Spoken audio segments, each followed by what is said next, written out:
Recent polls have shown us that the majority of people around the world are disengaged in their work. When we think about the power of the gospel goes much deeper and transforms much more broadly than we often think about. It's not just about making bad people good, but making dead people alive. And we try to think about that same dynamic in the context of work, that the gospel doesn't make bad work into good work. The gospel enlivens our work. What makes Goldenwood distinct in our approach to spiritual formation is the way that we connect spiritual formation with a sense of spiritual permanence. Or another way of saying that is the abiding presence of God in every day. Even when you are in an environment that feels very devoid of God, does the very presence of God begin to shape the way you respond to your workplace, to the challenges, to the people?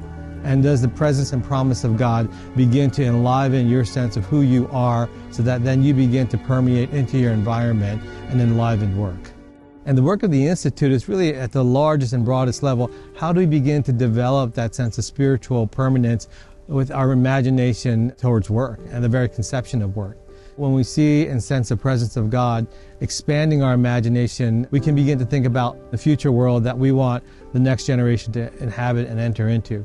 Can you imagine people who wake up every morning feeling excited to enter into the workplace because they're able to bring their full selves to tackle some of the hardest and difficult challenges in our world today? At Goldenwood, we cultivate spiritually attentive communities by slowing people down, by decelerating them, and helping them to discern a presence that often gets missed because of the tempo and speed of our lives. And one of the magical aspects of doing this in community is as we slow down together, we're able to speak God's voice into each other's lives. We begin to discern for not just ourselves, but for others, what we often miss, that we don't have to prove ourselves, that our future is secure. And all these promises of God become forefront instead of background. And when that is the case, we begin to respond to the people and the challenges of our workplace qualitatively differently.